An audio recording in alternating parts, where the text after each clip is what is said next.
And you don't have to really record it, you just want to make sure you have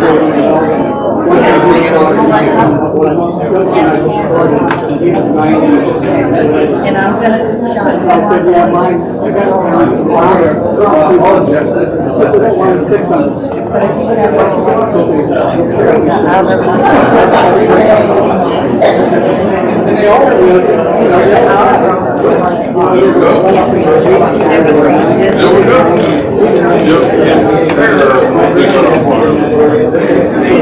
wired again.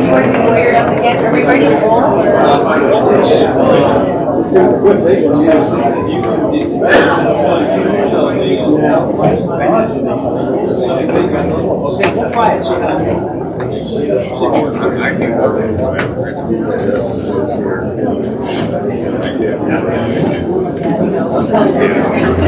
The target's harder to hit. Well, they're going to record it, so I told them this basically it's nice to show hear us. we have a camera.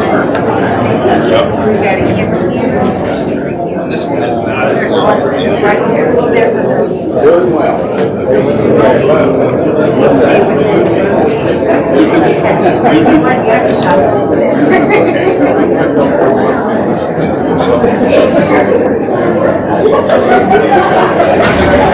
You know what? That's a great idea. I'm going to do that. John, hold on.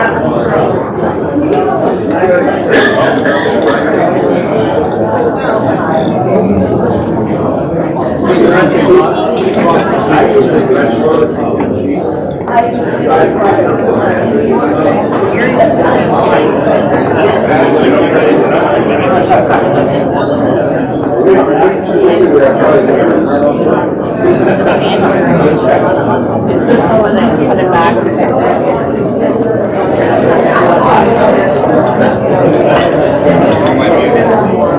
Yes.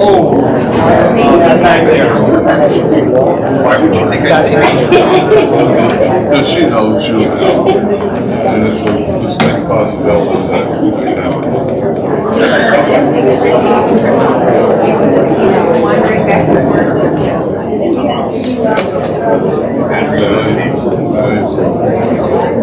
He said.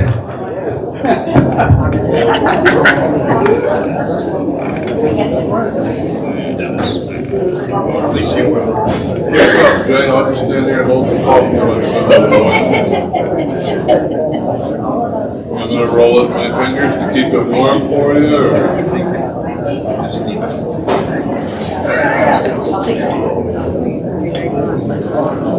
Test. Can you hear me? Can you hear me now? Is this a barrage?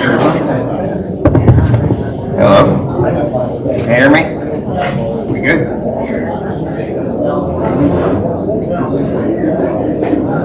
How about now? Now? Hello? I want to It's me first, then you. Hello? Oh, that's better. Can you hear me? All right. Can you hear me? Can you hear me now? Surprising. It was surprising. Is there anything going? They can't hear me now. Oh. Okay. That's all it is. Hold my player. Hold your coffee. Oh, we can hear you now.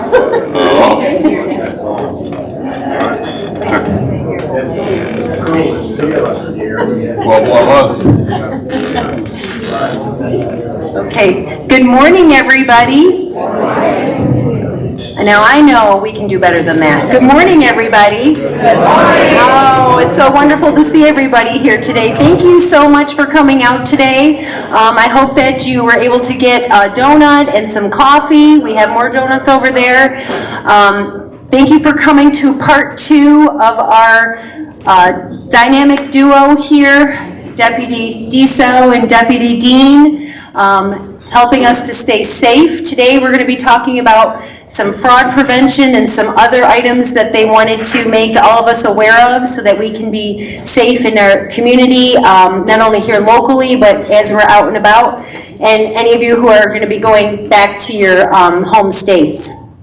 I want to remind you that tomorrow, same time, same place, 9 o'clock tomorrow, We will be doing this again with donuts and coffee, except we'll be having the emergency management team from Hernando County here talking about emergency preparedness, hurricane preparedness, bad weather, summer weather preparedness, talking about shelters and different things like that. There are some updates, so I suggest that if you can come, please come. If you do come, get information for your neighbors who can't be here. We will record as we're recording today, so for people who can't be here, can either watch it afterwards on either YouTube or on our website.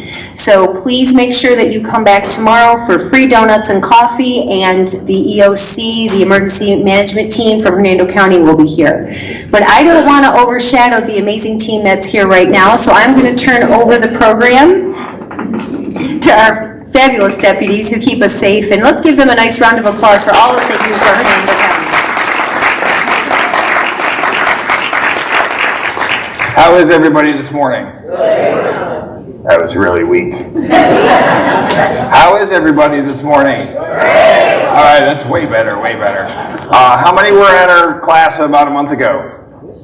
Oh, geez, okay. So, for those of you that weren't here, I'm Deputy Diso. I've been with the Hernando County Sheriff's Office about 23 years. Deputy Dean and I wear many hats. He's probably been at the Sheriff's Office a few more years than me.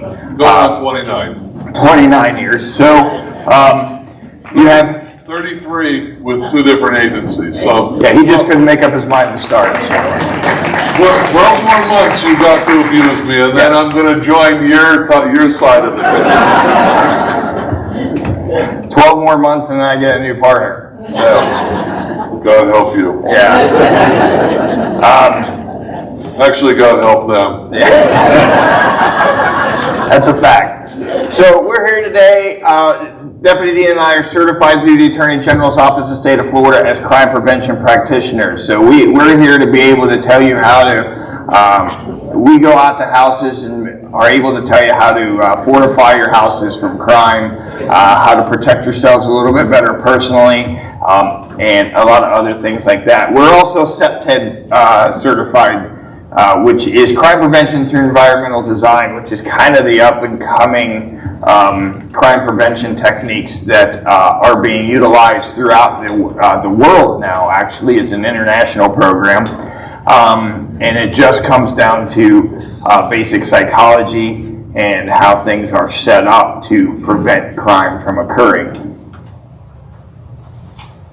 So we struggled through a lot of classroom work at the Attorney General's office trying to keep our eyes open.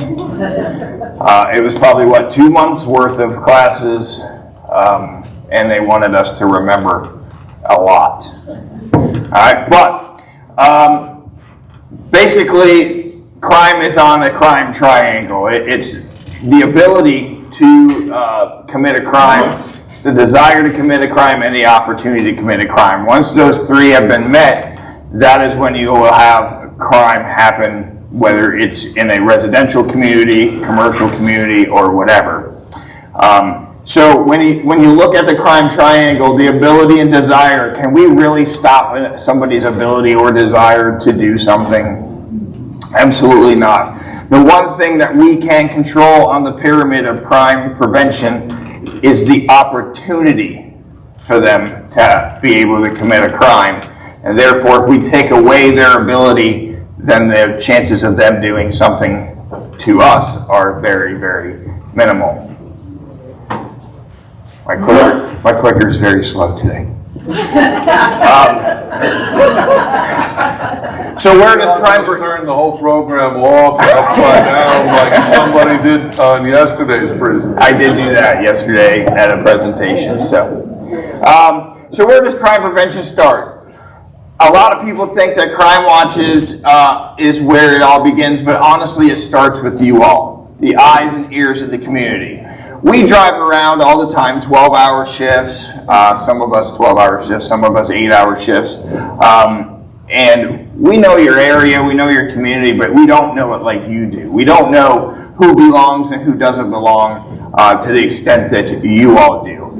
You all know when something is suspicious in your neighborhood, and We just respond and try to figure it out the best that we can. But if you guys contact us to go and check something out, that is what we're looking for. That is crime prevention 101. Calling and seeing something, calling for something that you see that does not look right in your community is a very important part of crime prevention. Because without you all, we can't do our job as effectively, all right? And a lot of times I like to say to my crime watch groups that I go to, he just clicked it too quick, didn't he? Anyways. Maybe we were actually done with that. You don't know what piece of the puzzle you might hold. A lot of times what I hear is, well, Deputy, I didn't really want to bother you guys because I didn't think it was a big deal. But you don't know the key that you're holding, all right? I like to take it back a few years to where we are having a rash of vehicle burglaries and house burglaries where probably about 40 to 50 cases during daytime hours, and we just could not figure out who was doing it. And one little old lady called, said, this van doesn't look right in my neighborhood.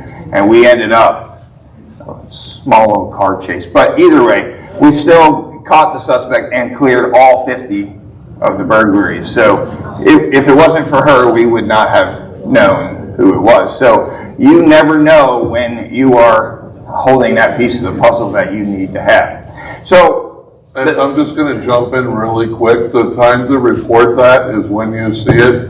I worked with a lot of crime watchers in the community along with Deputy Diesel, and we do have a lot of people, I don't want to bother you, or they wait until they see, maybe a security member from their community, and we get, sometimes we get it 12 hours later, 2 or 3. Some people hold on to, we're going to have a crime watch meeting, next week. I'll just tell the deputy then. So if you see something that's out of place, or a lot of times it's nothing, but there's been multiple times, like Jason says, where little things where the community feels they have a better pulse. We might drive by and just be like, oh, it's somebody working on a house, or where it doesn't even register to us that it doesn't fit in that community. But if a member sees it and they're like, yeah, those people aren't home, there should be nobody in that driveway, and they call us. So if you do see something, report it right away. Call the sheriff's office, not emergency number. If it's nothing, it's nothing. Believe me, we go on calls all day that are nothing, and then we go on calls that are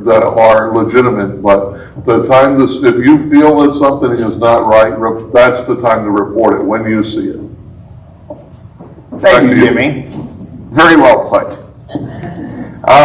We're going to go into the psychology of crime prevention. So what a lot of us don't realize is that certain things affect our behavior no matter what we're doing.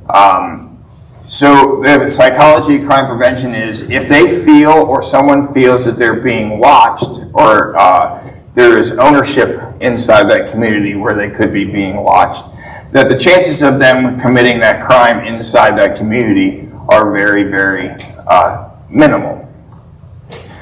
The photographs that you see up on the wall right there, the one all the way to the left, that is a completely bare wall that they painted a window on. All right? And the fact of the matter is this, that there has been plenty of studies done psychology-wise where a blank bare wall, there could be a lot of crime, specifically alleyways and stuff like that. Just painting something that looks like a window on a building will decrease crime in that exact area, and it has been proven. It gives the illusion that the neighborhood is being watched, even when it actually is. But the psychology of seeing that, the brain automatically registers it that somebody's watching me, and they don't even think it's a painting. It just puts that little piece in their mind that they're being watched. And the middle picture there you see is kind of like what you would see in a normal inner city suburb community. I never really noticed this until I took this class, but you notice that house is set up from the street with a front porch with windows on that side of the house as well as stairs. That gives the illusion that someone could be looking out of those windows down onto the street.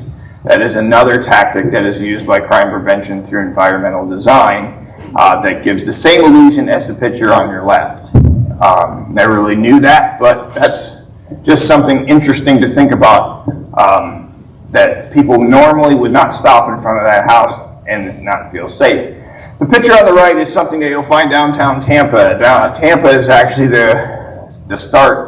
started crime prevention through environmental design. That mural alone shows that someone is paying attention to that area, that there's ownership to that area, therefore that means someone's going to call if they see something suspicious there. So it gives the illusion, not the illusion, but it gives the feeling that that is an owned property, therefore people are paying attention to that property. And what else does that wall do? When you drive by it, do you think your eyeballs go to it? So now you are looking in that area. So the chances are that there will be eyeballs in that area looking at the mural. They're going to see you, right? So people will more than likely not try to commit a crime near something to that magnitude, or a painting that shows ownership of the community. Just some things to think about. So protecting your residents. Protecting your residents is really, really important. The gold standard is cameras and alarm systems. One of the biggest problems with cameras and alarm systems are the fact that people don't follow up and check on them on a periodic basis, okay? The other one is it's not necessarily recorded. We would say the standard would be that it needs to be recorded for a minimum of 30 days and held in case law enforcement or someone needed some footage from your cameras. Now, the new cameras out there, the Rings, the Arlos, I think it's Nest is the other one that I can think of right off the top of my head. They use what's known as a iCloud storage, so it goes to the internet and it stays there as long as you need it. So those items are good. There are some issues with them as well, but anything that gets the photograph or pictures, or at least shows the fact that you have cameras watching, is very important. And that maintain those cameras, make sure there's no cobwebs on them, make sure that they're operational. That's very, very, very important. Obviously, alarm systems are good, but alarm systems need to be monitored at all times. And you need to make sure, if you're going to use an alarm system, don't just have it on your front door, all right? Don't just have it on your front and rear door. It needs to have contacts on every single window, because let's be honest, those are the weak points of your home, right? So just some things to think about. You don't want to skimp when it comes to security, and if you're going to pay the gold standard, you might as well go the whole distance with your alarms on your houses. Lighting. Bad guys don't like lights, just like cockroaches don't like lights, right? As soon as you turn a light on, they scatter, right? So the important thing to know about lighting is that you're not necessarily looking at the wattage or whatever that is coming out of those lights, okay? The best security lighting is measured in Kelvin temperature. All right, Kelvin is 5,000 Kelvin is almost bright white light LED. All right, if you have a yellow tinge, what does that do to your camera system? It distorts the colors, it distorts the shadows, because it's not actual clear daylight light. All right, so if you ever notice, if you're ever standing under one of those yellow lights that you see out in your communities and whatnot, a red shirt might look black, a purple shirt might look pink. Colors will change based on that, but under bright white 5,000 Kelvin temperature LED lighting, it will remain the same color that you can see on that. It is the closest lighting to natural daylight. That's why you'll see in all the bright whites at car dealerships, they have 5,000 Kelvin or above, because they know a lot of people stop by and browse at night, so they don't have to be bothered by the salesman. But those cars, with that kind of lighting, those cars look almost identical to how they will during daylight. So that's why it's the new gold standard. And 5,000 is very, very important, because when you go weaker than 5,000, it kind of gets that yellowish tinge, because it's not necessarily daylight lighting that's coming out. If anybody's ever been by Oak Hill Hospital at nighttime, their front parking lot has very bluish lighting. That's because the Kelvin temperature is way over 5,000 Kelvin. They put in improper lighting, I would imagine. Yeah, it looks bluish purple on that new front lot that comes closest to 50. If you ever by there at night, you're like, I'm sure if you will go by now, you'll be like, why do they have purple lighting? Yeah. Yeah, it's not for law enforcement. So, but yes, light up the corners that you can. Motion lighting is good. And again, some of your new camera systems come with lighting as well that will turn on when there's motion or whatever. But yes, criminals do not like to be seen, so lighting is very important. The more you can light up around the exterior of your house, windows, and all that is even better for you. And I think that takes us into the next slide. And also the wattage used to illuminate LED lighting over the long run will exceed any cost because they are more expensive than an incandescent standard bulb, but they are much, much lower to run in electrical cost as well. So over time, they will pay for themselves. One of the biggest things with lighting, though, is we have to be careful of where we're putting lighting and how we're putting it on your homes. Unfortunately, a lot of the real pretty decorative lighting that you put on the outside of your house is going to cause what's known as glare or light trespass, which means when you're looking at it from the road, the light is in your face, so it's distorting everything that's behind it, right? So this is really kind of a hard... it's great when you look at it on a computer, but it's really tough to explain here. But as you can see, the street light itself is going straight down onto what it wants to shine light onto. It's not shooting any light up into the air, and it's not shooting any light forward, right? It's shining into the area that we want it to do. Light trespass is where light is going somewhere that we can't control it, and it goes into other areas that we are not trying to light, whether it would be your neighbor's yard, whether it would be the roadway, or whatever. Light glare is really, really bad, because usually that's where the light bulb is sitting, and you can actually see the light emitting from the light bulb from the street. All right? So what we like to do is see the light kind of up inside whatever the receptacle is, on the outside of the light, shining straight down. Don't shine it straight up, because we don't need to light airplanes, okay? So, and unfortunately, we have a lot of those fancy looking lights that just shine light everywhere, and it's really not effective security lighting. It's pretty decorative, don't get me wrong, but there's so much of it that it will distort anybody that's seeing anything around your house. You don't want that light that's going to cast a shadow behind your house so that somebody can sit in the shadows and do whatever they want. So making sure that we have downward facing lighting in your walkways, around your windows, so that it is not illuminating the wrong stuff. It's pretty much what lighting, glare, and trespass is. Landscaping. Landscaping is big.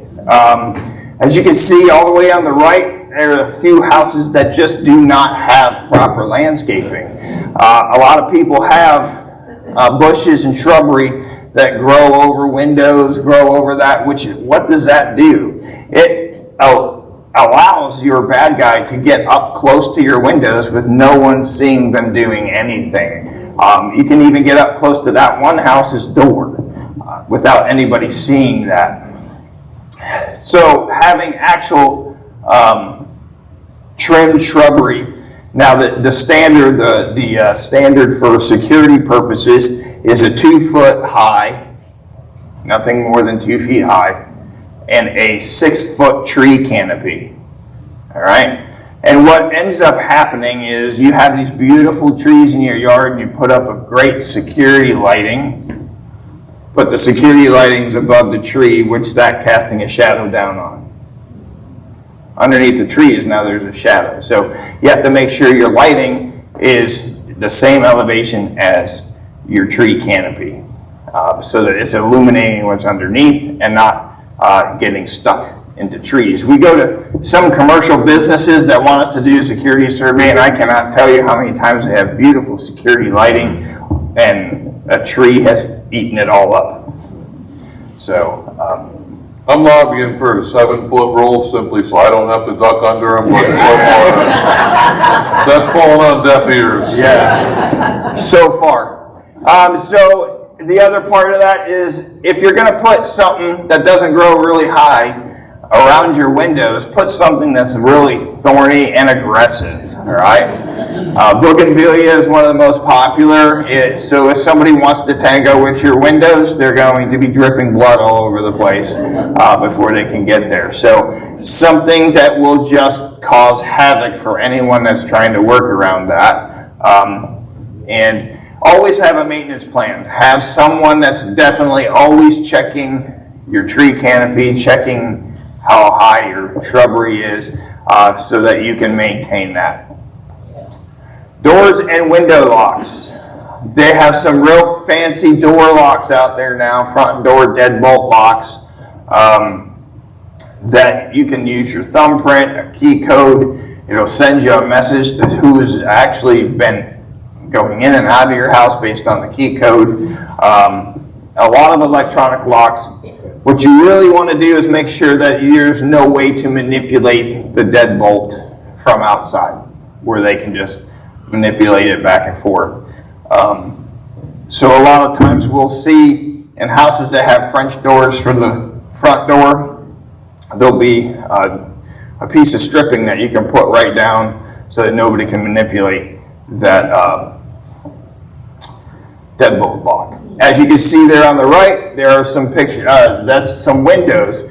What's a little bit different about those windows is there is a stud about halfway up on that window. I don't know if you can see it from where you're at, but that eliminates the window from opening all the way up.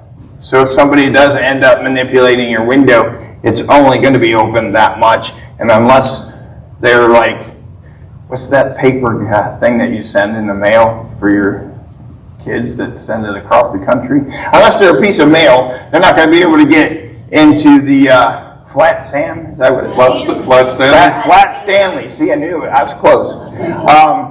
Unless they're flat Stanley, they're not getting into your house if they manipulate that window open. So they sell those at Lowe's and Home Depot, and probably Ace Hardware as well, where you can get some window locks for your, well, not necessarily window locks, but window. And one thing you want to check here, I don't think on a lot of, at least the front doors, but on the French style doors that open, I know a lot of people like to look up and replace the sliding glass doors with the French doors, and on some of the houses, the double opening doors. Just periodically check those pins that lock that stationary door in place, because they do break, they do come loose. And I've been to calls where actually a good windstorm, because once that pin's not in place, those doors will, you can just push those open, and as they both move, it'll remove the deadbolt from the other door. And I've literally been to houses where something as simple as a heavy windstorm, and those nice Florida windstorms with those pins being broken, or somebody had something delivered, or it was the nice time of the year, and you know, they had both doors open for that breeze for the 3 days that, well, it's actually been like 10 days this year that we can enjoy the beautiful weather. But if you don't put those pins back down, or if those pins are broken, that door is easily pushed open with very little power. Who here has a sliding glass door in their house? All right, who has a pin in their sliding glass door? Alrighty. Who has a dowel or a broomstick sticking in their track? All right, so here's the thing with the broomstick trick. It doesn't really work that well. All you need is a small little spatula. Sometimes people have a barbecue grill where they supply the spatula for the bad guy. And you just put it right in the track and kick that thing right up in. You will not believe when we go and show someone that trick, their face when they see the dowel go flying across this room. So if you're going to pin your doors in a sliding glass door, it needs to be at a 45-degree angle. It cannot be straight in. If it's straight in, you just hit it about 20 times and eventually it'll work its way out and fall right to the ground. So 45-degree angle. Now, I'm not telling you guys all to go out and get a drill and do it. Have a professional come out, because if you don't know what you're doing when you drill that hole 45 degrees, you're going to smash that entire glass. So, but 45 degrees, so when you hit that thing, it's not coming out. And they do sell tamper-proof ones as well, so that have like the little spring-loaded detent ball. So there's just a little pressure, but you're from the inside, because like Deputy Diso says, if you're on the outside and we see those, if you just keep hitting that hard enough, the vibration will lock that pin right out. And if you don't have those pins in there, I can get in almost any sliding glass door with a 59-cent Harbor Freight straight blade screwdriver. I was the guy they called when we needed to do well-being checks, because all you do is get underneath the door and just roll it open. So Jalis windows are the same way. So on some of the older homes, so they have the secondary locks for the Jalis windows. They have the tamper-proof, the screw-in pins or the detent pins, so you can just push it through. But anything that stops it from walking back out with just beating on those the outside door, the vibration of two doors hitting each other, we'll just walk those pins right back out, and we'll just watch it fall to the floor. Then you go underneath with a cheap screwdriver and roll that door up and over where it locks onto the wall plate, and you just get under there. It just lifts that up, and I'm in your house. So apparently in 12 more months, I'm going to be a damn good burglar for all this. Don't know how to fix it. What you see up on the screen now, to the right is the new style door hinges that they are now putting on new construction. That is if you have exterior hinges that are sticking on the outside of your door. In the past, you used to be able to just knock those hinge pins out, and you'd be able to slide your door right off. However, if you see, there's like a little tab that's sticking up in the middle of that, and there's a hole that it will close onto. So now, if you take those hinge pins and knock them out, that door is not coming off, because that little piece of metal is stuck inside that new door hinge. If you don't have a new fab door hinge, what you have on the left-hand side is just the best way to secure it in the same fashion. They sell those door hinge pin security pins at Lowe's, Home Depot, and Ace. You drill a hole into your door, make sure it matches up, so that when that door shuts, that pin is inside that door. In case someone takes that hinge pin off, that door is not coming off. Also, with your door locks, we have to remember, normally when you put in your strike plates, They're usually 3/4 of an inch. 3/4 of an inch. I don't math, people. I just 3/4 of an inch screws go in there. So if somebody wants to just put their foot to your door, there's only that much of a screw holding your door plate, your strike plate, for where your door latch meets your. Thank you. There you go. Where the door latch meets the strike plate on your door frame, that strike plate on most standard installations, and that's the flat piece against your door frame, against your wall, not on the door, is only held by 3/4 of an inch screw. So it basically only goes into the trim. So if you're trying to kick that door in 3/4 of an inch going into trim, usually it just blows the inside of the door frame right out. What they recommend is 2.5 inch screws going through that strike plate, so they go all the way through and then into the framing around the door that's inside the wall and covered up with the decorative trim. So if you do try and breach that door, I mean, eventually if you hit it hard enough, you're going to be able to get in. There's nothing that can stop somebody short of, iron bars and guard dogs. But if you have those longer screws in there, it makes it that much more difficult to force that door open. It won't come open with a couple of strong kicks. It'll take a lot more force than that. Did you break it? I broke it. I think it's working now. Okay, we're good. For now, until I break it again.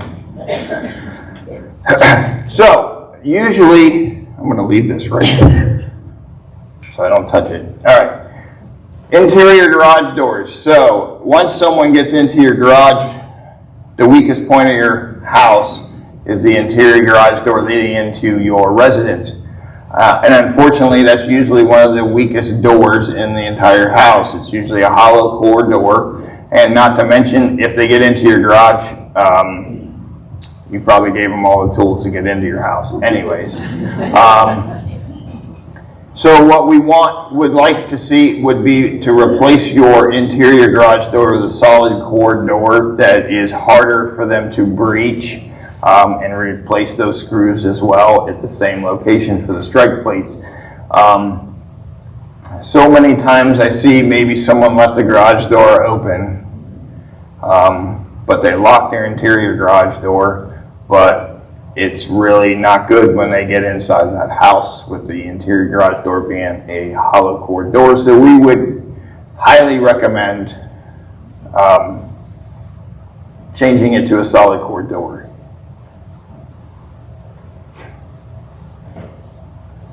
Door viewers. So everybody has a peephole or has some form of a peephole or something to that effect. We all know that looking through that, you have to get all the way up to the door in order to look out the peephole. And usually what that does is creates a shadow behind the door so people know that you're standing there looking through the peephole. Maybe your time is up. Maybe my time is up. They've had enough of me. So they do sell new door viewers that are, as you can see there, you can stand back 300. It's a 180-degree viewer. I always say 360. I don't know why. But so that you can stand back a little bit further from the door and actually see who's outside, and you can see more of it because the viewer is a little bit bigger. You also have the new Ring doorbells, the Arlo doorbells, and all that. That is recommended as well. A lot of them are the best thing about those companies. Usually if somebody comes up and knocks that camera off your door, those companies will replace that doorbell, and we also have that person's picture of who did that. And also for those that do not want to invest in like the Ring doorbell, they have the Ring neighborhood where you don't even have to be a member and you can still go onto their website and log in and set basically what's called your geofence, which is how far you want notifications. And that way, if anybody does any reporting of anything suspicious or they catch something suspicious on their camera and they notify Ring, Ring puts it out. So you technically don't even have to be a member or an owner of a Ring product to log into make an account and go into their Ring neighborhood, and you'll get notifications for all the other people that do their Ring cameras. Because I have to be honest, do as I say, not as I do. My house is pitch black. I don't have good lighting. I don't turn the lighting on. And probably if you go to my house right now, you could probably walk in through the rear sliding glass door because it was nice out last night. So they're probably still wide open. But I don't have Ring, but I get notifications because of neighborhoods I work with and stuff like that. So I belong to those neighborhoods for crime watches. I get notifications all the time, even though I don't own any Ring products. Now, Jason owns them because they go off in the middle of the night if you spend the night with him training in a hotel room. And then you get to find out that it was the newspaper delivery guy, it was a raccoon, and the neighbor walking their dog. So it's awesome. He's not kidding. And it was during this class, one of these classes that, oh yeah, he was going to throw my phone on I-4. Anyways, moving on. I'm going to go ahead and let you do this, Jimmy. All right. I'm sure if anybody follows us on Facebook, you see the 9 p.m. routine, the lock it or lose it, or the button. I'm going to argue that our office is not aggressive enough, because that lock your door button will actually solve about 99.9% of all vehicle burglaries. It's very rare that they force their way into a car. I saw one the other day, but it was at one of the parks. So I will say, when it comes to if you're leaving your purse, and we see it a lot of times at like gyms, the parks, Weeki Springs, people don't want to bring their purse into the park, and they just leave it on the front seat.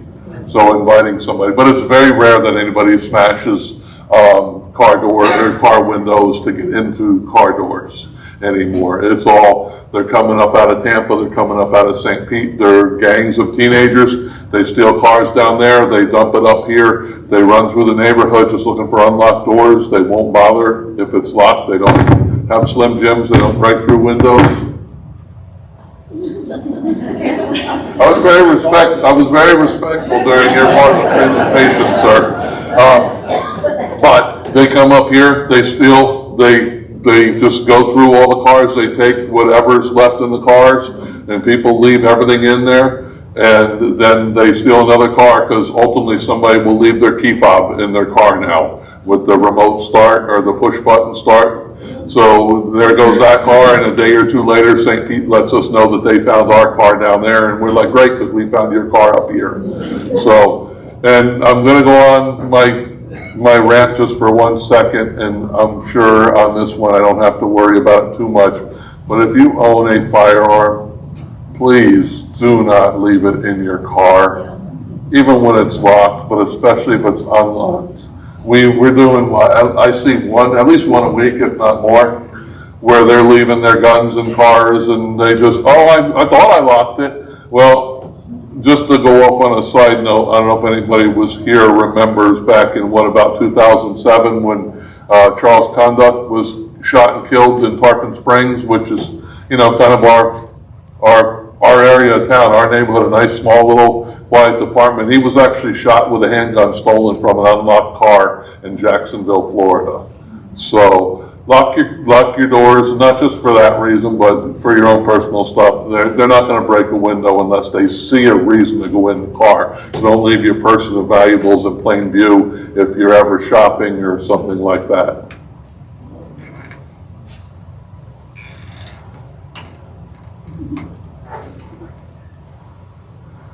We're going to get on to a little bit about personal safety, and this is basically how to protect yourselves.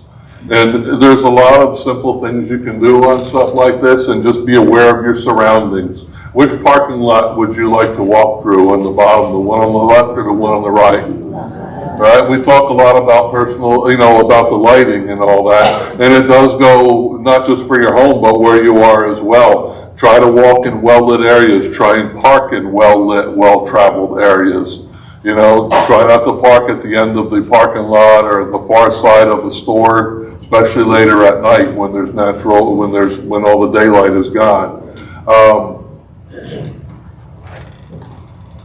I'm trying to see what the guy's doing over there. Oh, with the headphones on, right? He's not paying attention. He's walking out into the street. He's got his headphones on. He's got his phone in his hand, not paying attention to their surroundings. So when you're walking someplace, pay attention to your surroundings. Don't be preoccupied with the phone or with anything in your hand. Wait till you get back to your car. When you're walking to your car, have your keys in your hand. Have your car ready. I know a lot of us have remotes and all that. When you get close to your car, that's when you unlock it. You look in your car to make sure that nobody's, slumped down in the back seat. If you leave your car doors locked, usually that doesn't happen, but it's a good idea to check your car and have your keys in your hand, because if somebody does come up to you and they have your keys in your hand, at least you now have a small weapon.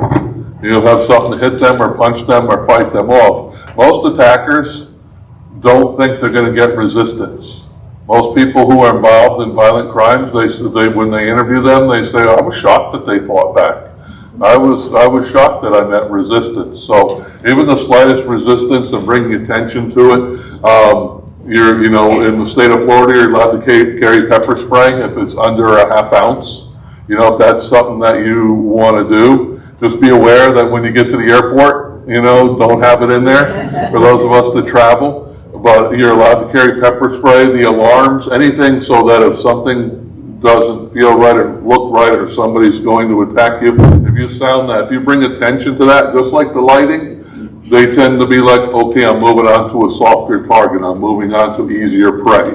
You know, the tiger doesn't always go after the strongest antelope at the front of the pack. What does it look for? The weak one limping behind all by itself, right? And that's what these criminals do. They're no different than predators. They prey on the weak and the vulnerable.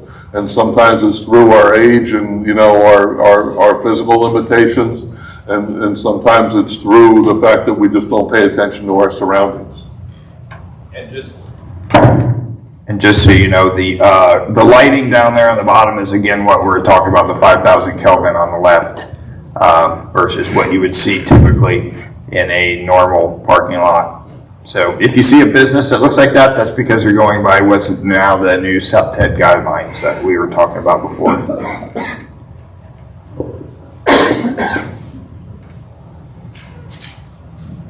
We see this a lot in the grocery stores with your bag. First of all, if somebody does ultimately grab it, there's nothing in there worth your life, whether it's a cell phone, laptop, you know, your wallet, your keys, everything can be replaced. So they always recommend do not fight over personal property. If you're in a fight for your life, then you're in a fight for your life. But if you're in a fight to try and save your personal property, give it up, because there is nothing in there that can't be replaced. It's frustrating, yes, but at the end of the day, if you walk away with your health and welfare in your life, does it really matter if you lost your phone or your credit card? So in the event that they do grab your purse or grab your personal possessions for some reason, let it go, don't put up a fight. We just had one, it was several years ago, but right at the 1952 down in Hudson, a woman around Christmas time, where we always see the snatch and grabs and the purses, somebody, you know, right around the holidays, so the worst time of the year for something to happen to somebody, but they grabbed their purse, she resisted, they pushed her, she fell down, she hit her head, she ultimately died of a subdural hematoma, which is a giant bruise, basically. But, you know, being elderly and all that, and like I said, I'm 55, I'm old enough to live in here now, right? So, see, so I'm catching up really quick to you all. But we all know we slow down. You know, the things that didn't hurt us, you know, 10, 20 years ago, definitely I feel them now. You know, so like I said, in personal property, it's not worth your life. But if you do, when you have your bags, and we see it all the time, here's your shopping cart, right? And we see this, here's the bag in the cart, and here's somebody going through looking at the eggs, right?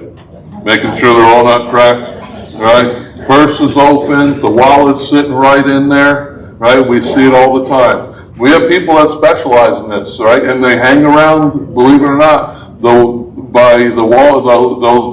hang around by the Walmart over here in town, or they'll hang around by one of the stores over on 19 in Spring Hill. They just look for that. They go in, they grab your wallet, and right away they go to wherever they can get the best bang for their buck, usually Best Buy. And they'll go in, they'll buy a bunch of laptops or iPads or phones or anything that they can sell and pawn off real easily, and away they go. So if you're going to have your purse, have it on you. If you're going to leave it in the shopping cart, please at least make sure that the zipper is closed, and then you can even hook it around the shopping cart itself. So if somebody tries to take the whole thing, you know, it makes it more difficult to do. But all the time I see people just without a care in the world looking, okay, no, I want this, right? They're looking here, or they're going through the eggs, or they're looking for the expiration, and there's that purse sitting there wide open in that shopping cart. So, like I said, keep it closed to you, keep an eye on it, keep the cart right next to you where you can see. You know, I can still, you know, take the eggs back, put them on your shopping cart, and then open them up, because, like I said, we can't eliminate opportunity. You know, that's the only thing we can in the crime triangle, eliminate the opportunity.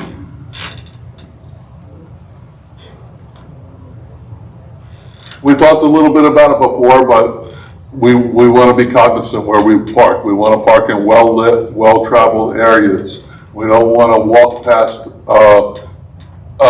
idling cars, on the side of the road where somebody's sitting in the car and the car is just idling.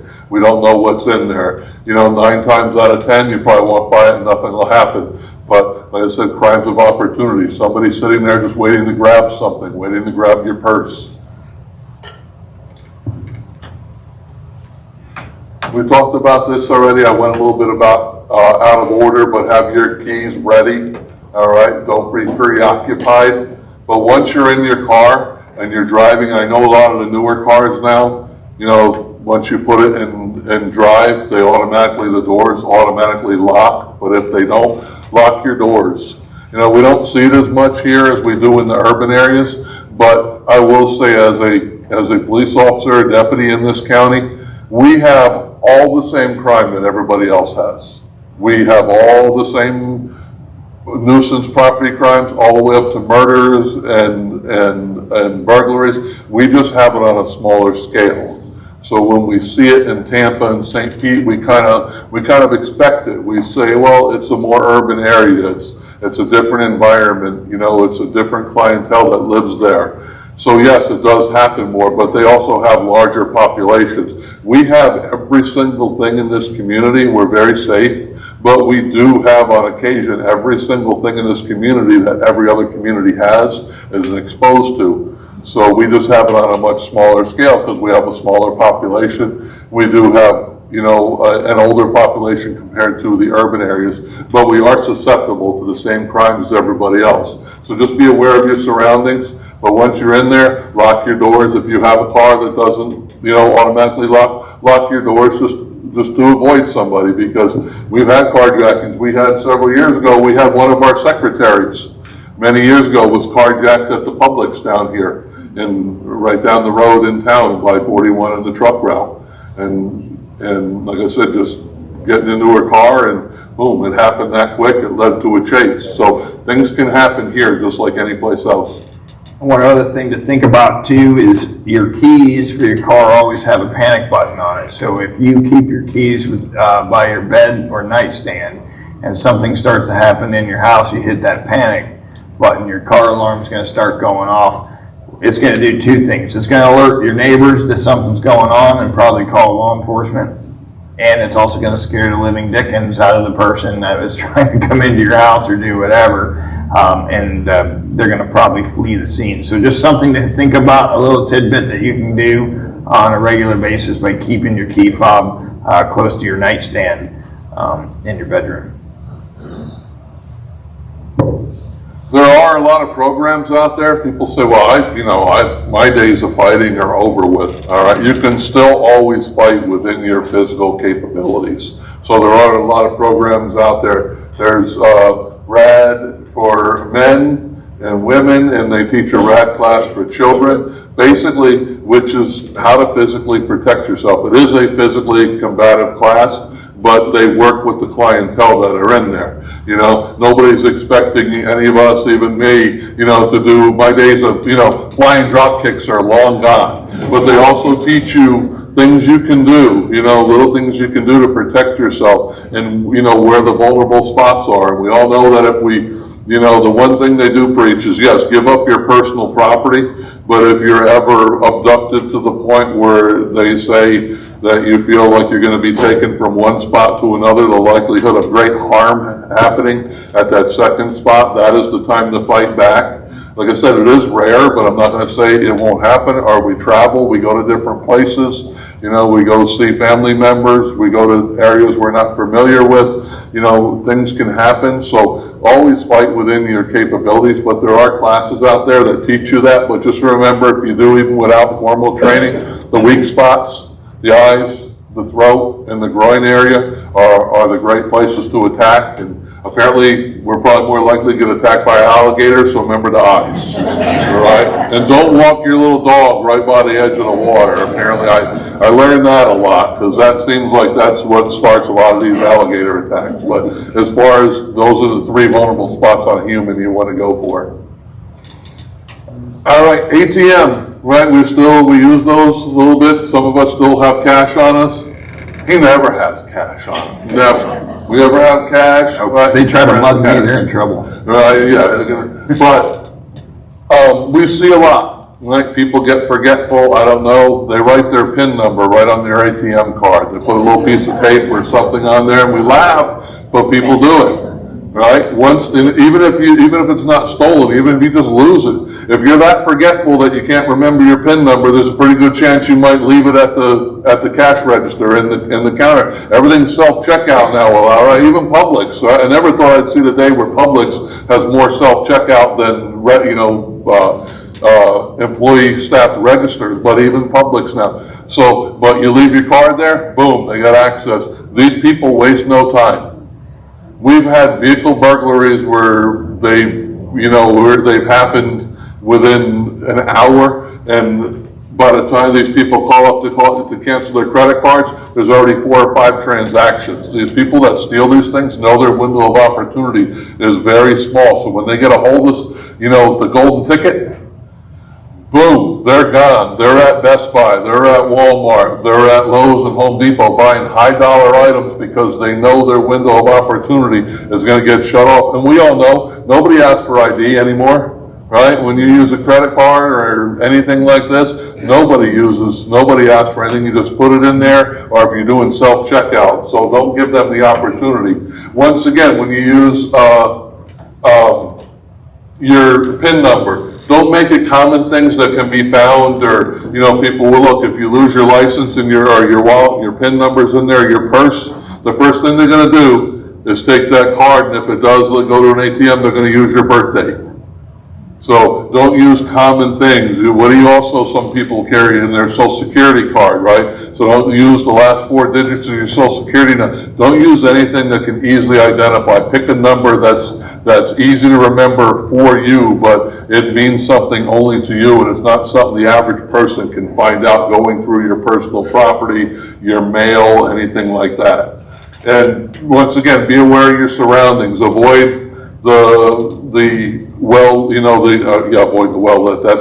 avoid the darkened ones, avoid the ones that don't look like the upkeep is around. We want well lit, we want open, we don't want all overgrown, we don't want darkened alleyways. Some people prefer to use the ones where you drive up in your car, but just be aware of those. If you can, pull as close as you can to the ATM machine, because somebody just lurking right around the corner of the bank just waits long enough.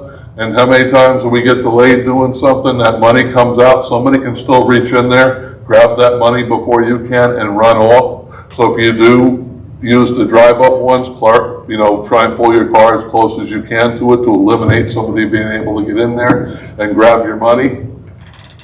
Shield the screen. Well, that was a quick, wasn't done with that one, sir. But, so nobody can see it, because we have had people that look, and avoid, the 1, 2, 3, 4 type things, or some things are easy, but if there's somebody around, we know sometimes it gets busy, right? There's a whole line at the ATM machine, all right? I don't know that person behind. If they're offended because I don't trust them, so be it. All right, I don't know who they are. There's nothing wrong with making it a point to be like, no, excuse me, can you step back for a minute? I'm not done. But just make sure they don't, because they don't know. How do you know that they're not going to get that, or there wasn't a skimmer on there? And that's another thing. Watch out when you go to an ATM or a gas pump, look for the skimmers. They become very, very high tech. For a while, we were finding them all the time, mostly on gas pumps, not as much on ATMs. But if you put your card in a card skimmer anywhere, and it doesn't go in right, it's not smooth, it doesn't feel right, maybe it's loose, because they'll glue a cover over there, and it makes it look all nice and fancy. But if something doesn't look right, stop, don't use your ATM, because they'll get that, they have the card readers inside now, and now they've gotten high tech. It used to be they had to put it in there and then take it out, and they would keep all the numbers that the people put their credit cards in there, and it would work. It would just act like the pump, and it would still work, but they would also get your credit card number when you did that. Now they do it with a Bluetooth reading device. So once they put it in there, they don't even have to take it back out. Eventually, it's usually found because most of the stores do inspections, they open up the pump. But now they don't even have to take that device out to get all the skimmed information from people's credit cards. They have Bluetooth readers. They just drive by close enough for the phone to pick it up, and boom, all those numbers. So if something doesn't look right or feel right with any of your card readers, all right, notify a store employee. If there's nobody around, it's an ATM or anything like that, just don't use it. If there's a number, you can call the number on there, but go with your gut on that one. If it doesn't feel right, hey, it just doesn't seem like this is right, don't use it. A lot of the gas pumps now have security tape from when they service the machine, so on the side. So if you go to one of these gas stations that have the little security tape, make sure it wasn't tampered with. If you see that it's been cut or it looks like it's ripped, you might want to go inside and notify the attendants in there that something might be wrong with their machine. And if you see, if you see somebody, a lot of times see the people go to the ATM, they take the money out. What's the first thing they do? They're counting it away, right? They're head down. There's people all over the place. Or, all right, I'm going to take the 50 and I'm going to put it here, and I'm going to take the 50 I owe this person. And I said, at your earliest, as soon as that transaction is complete, put it in a secure place so nobody can grab it from you. It doesn't happen a lot, but it has been known to happen. I'm good. Oh, okay. Online safety. The fastest growing crime in the world is cyber theft. It is rampant. I'm sure if we ask, right, probably, I know I get notifications from my bank and my credit card all the time, stuff has been breached, all the time. So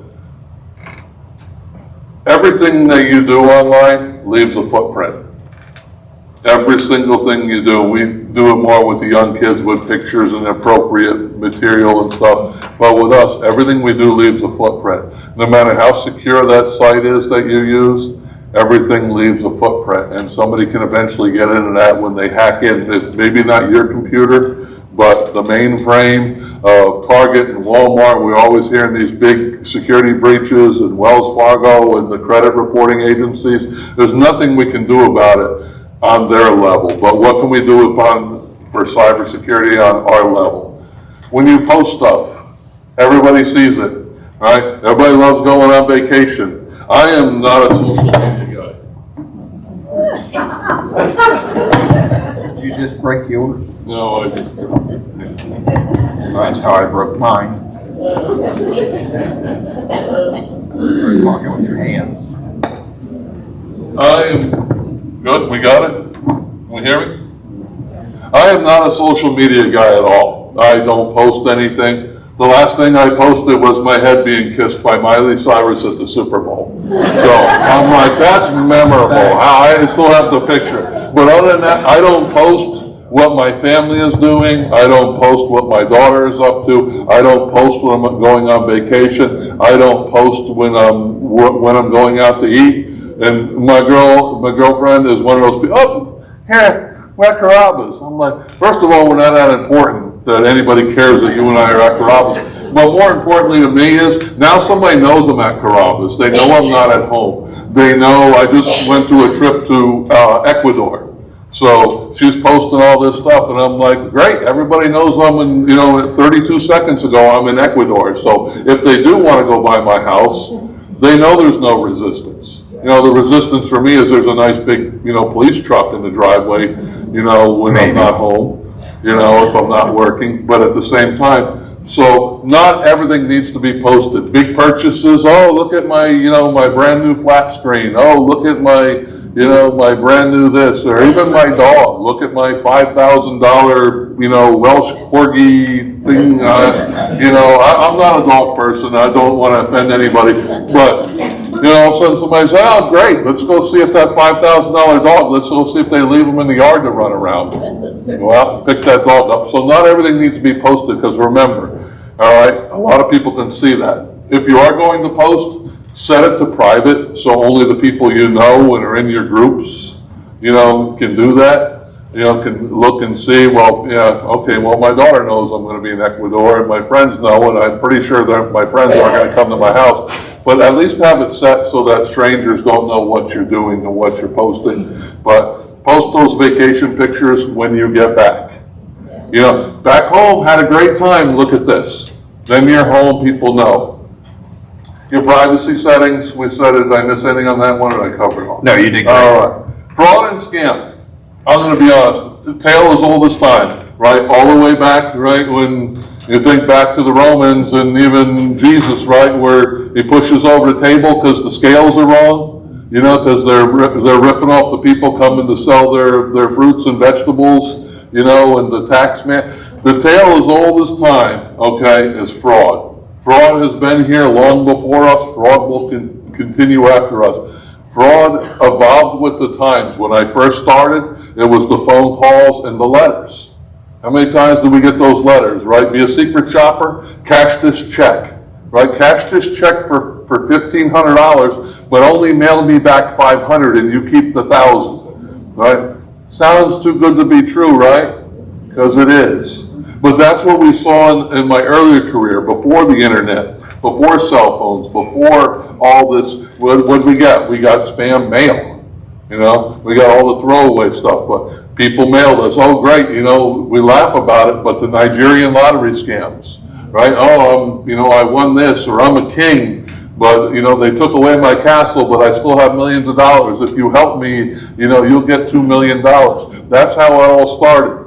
Then it went to the internet, right? And emails and fraudulent emails from your bank and everything else. Folks, it's kind of went back full circle again. The most prolific fraud we're seeing these days is the grandparent scam. Has anybody heard of that with the grandma, I got in a car accident, or grandpa, I got arrested. It was my friend's fault. You know, I got arrested at the Canadian border. And what do, right? We think to which one of our grandchildren, I don't have any yet, but which one I'm sure my grandparents are like, what did you do, Jim? You know, but and then right away, yeah, Grandpa, it's me, Jim. Oh, I got arrested. We had one in Timber Pines, what, $17,000? So, verify, okay? No government entity is going to call you up and tell you that if you don't pay, we're going to arrest you. If you're back due on your taxes, we're going to arrest you. And nobody is going to do that. And if they do ask for payment, it's most certainly not going to be through one of those green cards or those money cards. If they tell you to go to Walmart or Walgreens and get the money card, hang up. But it's a tale as old as time. If it looks too good to be true, sounds too good to be true, it is. It's fraud. If it's somebody calling you up, asking you something, all right, your bank generally won't call you and ask for your information, all right? You reach out to them. If they call you and they start asking for information, you should have that. What is my account number? What is my social security number? You know, test them, but don't just willingly give that out. I had an email that looked like it was from Bank of America. I mean, it was legit. It looked exactly like all my other emails from Bank of America. But it said, oh, a fraud alert, which I get from time to time, you know. And all of a sudden, what happens? I go in, and it says log into your account. So I log into my account, and I literally think it's Bank of America. I log in, it takes me to some website that's not Bank of America. And I'm like, uh-oh. So the first thing I did, at least, was I went in and changed all my passwords for Bank of America. So I'd like to think I'm pretty savvy. I'd like to think I'm up on everything. But criminals are always one step ahead of us. Technology, whether it's mechanical locks and, you know, and windows and alarms, is always one step behind crime. We're always chasing that 8 ball. We're always behind it. So just be aware, all right? Verify that if somebody calls you, that they are who they are. We see a lot of it with the charities.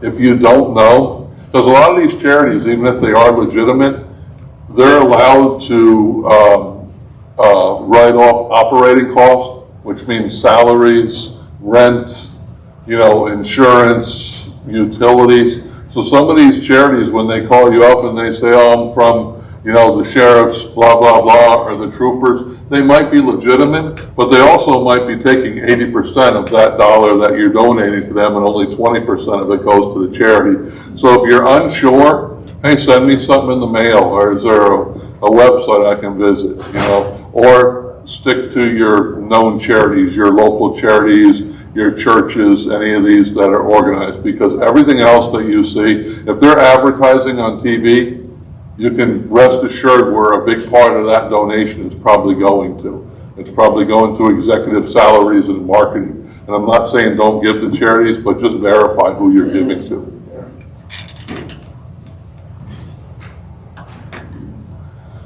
Oldie but a goodie, does anybody mark their stuff with a personal identification code? Maybe the last four of their social security number, their birthday, a special number, special characters.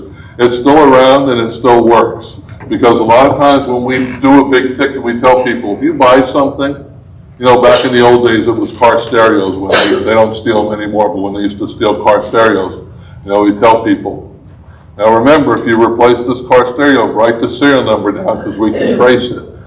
Big ticket items, lawnmowers, anything that you have that's, you're not going to have like a VIN number to, like a car where we can find that VIN number for you. Electronic items, television sets, write the serial number down and keep it somewhere, or at least mark it with your own identification number. Sometimes, like I said, people use the last four of their social security number, and that's twofold, because if we ever come across it, and you say, oh yeah, on the, if you flip up the seat on the lawnmower, underneath it, it's engraved with my initials and this number or that number. It's something that we can use to identify stolen equipment, and also keeping your social security, or keeping your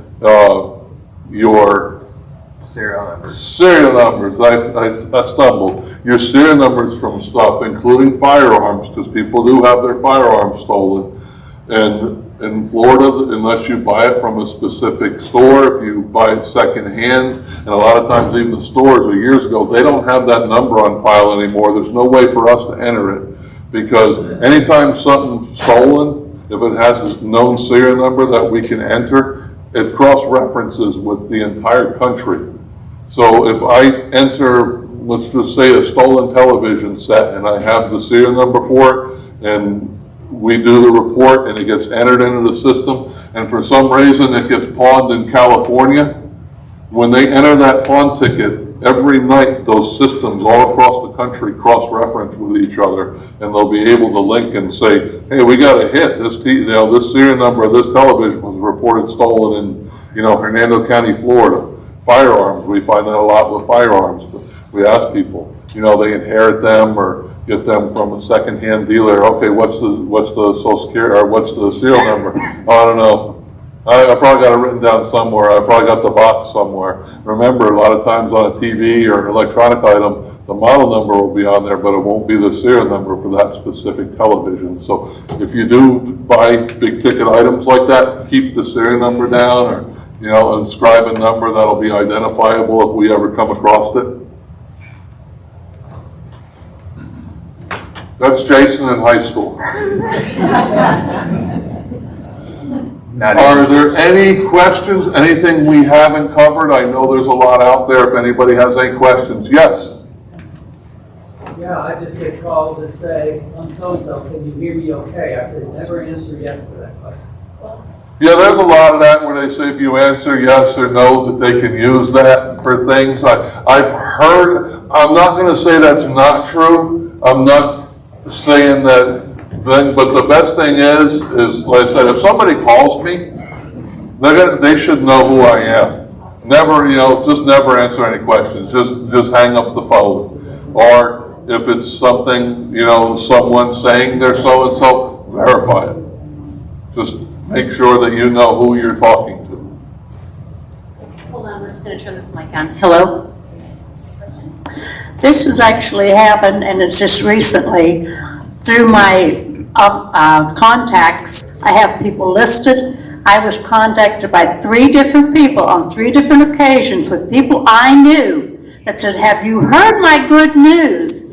It was a scam. They wanted me to buy a credit card. I hung up. They threatened to call the FCC. I said, yeah, I'd like to talk to them too. But yeah, so they are using people in this village with their names. I don't want to give them out. I don't want nobody to have black eye.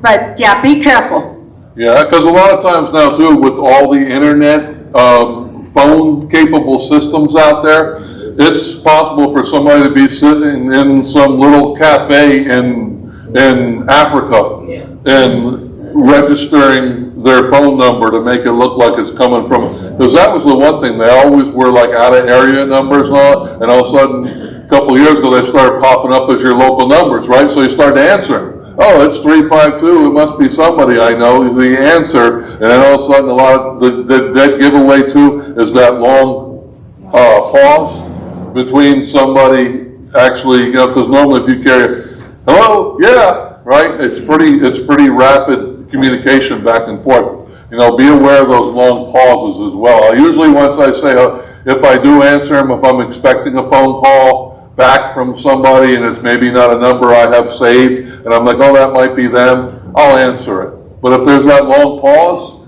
I just hang up. Other questions over here? Were there other questions?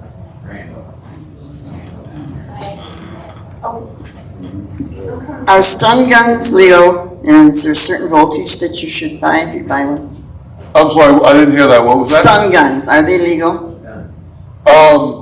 They're not illegal as far as like the taser company that provides the ones to us.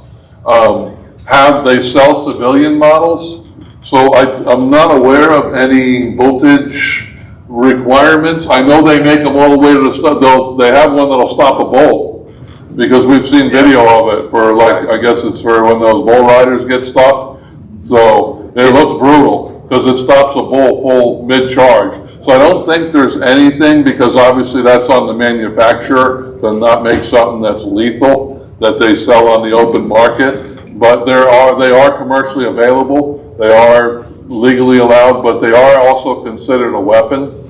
So you have to watch out where you carry them. But I know, you know, and I'm not here to advocate, I just say taser because I'm familiar with them, because they're the primary provider of our stun guns, for lack of a better term, these days. And I know they make civilian versions that are available to the public. So, can you give us the web address of Ring neighborhood? I don't know. Jay might have that better than I am. He's a Ring guy.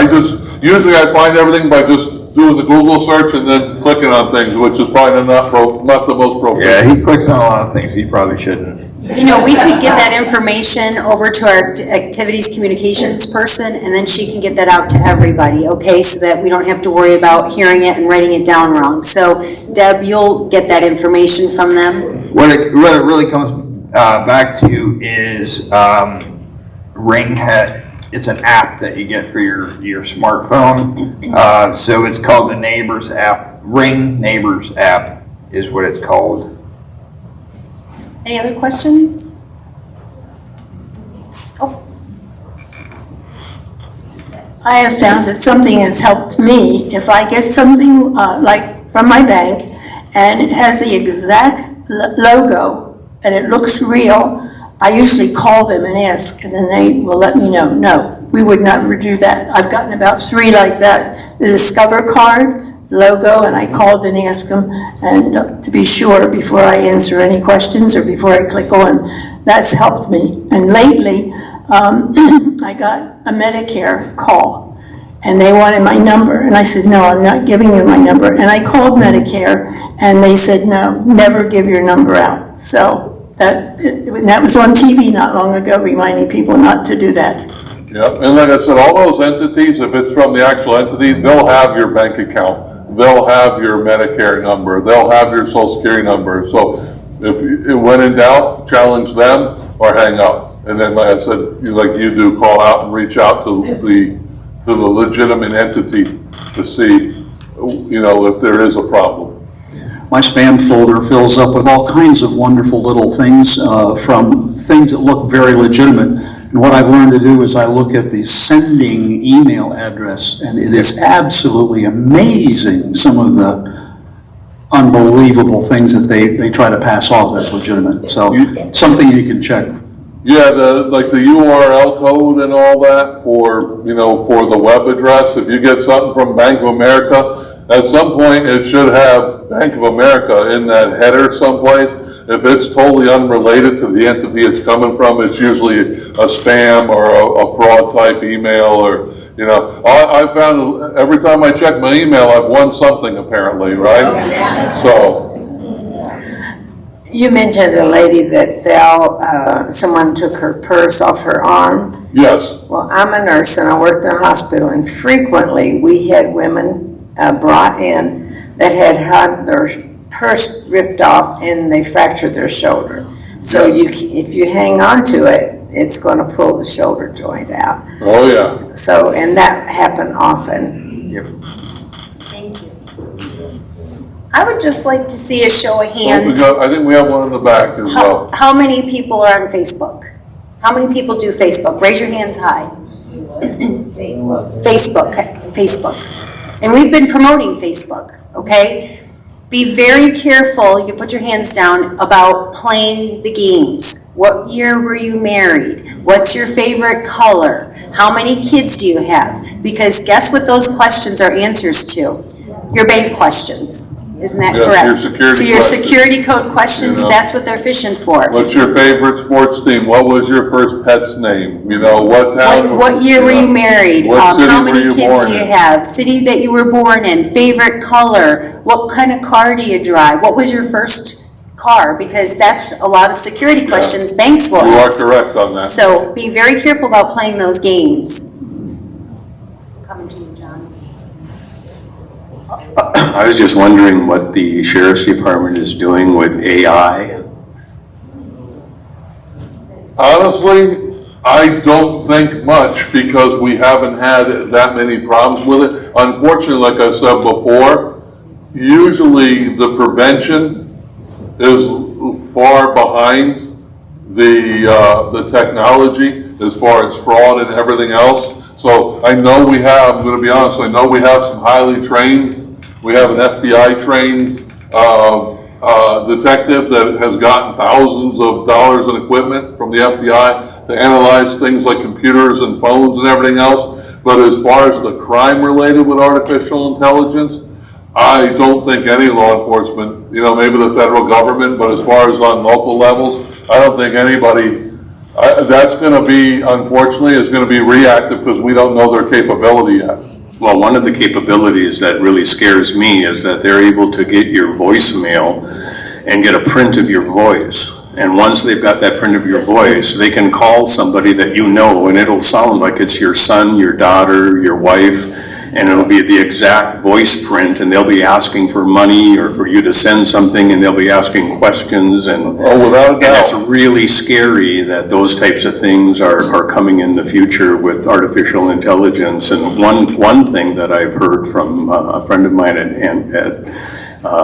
MIT is, even if you think it's somebody you know or a relative, and it's some kind of an odd question or money or whatever, ask them something that only they and you know, and see if they can answer that, just to make sure, because that's how convincing it is, and it's going to be really, in the future, something that everybody is going to have to really be aware of. Yes, and go with the old adage, right? Never loan money to friends or family, because you'll never see it back. Yeah. But that is true. We don't know the capabilities, and the problem is not even the technology.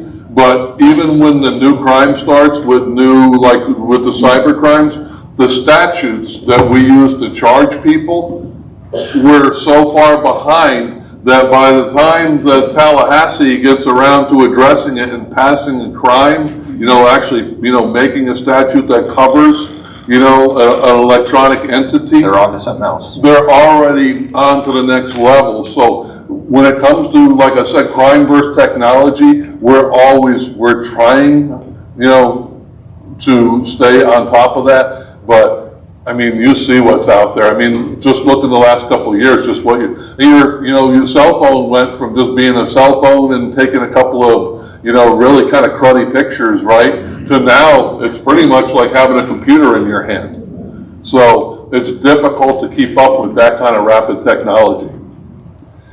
Can you speak to passwords, password protection, as far as passing that on to other people who may need it in your demise or something like that? I would never pass anything on to anybody that I didn't trust with my life. So you want to give your wife or a family member your password, that's one thing, but you should never give your password to anybody that you don't know, because like I said, generally if you're like me, you get, in the old days, right, we did like a different password for everything, but now everything you shop online, you got Amazon and eBay and this account and that account and this credit card, and it became too difficult, so we all make kind of the same passwords.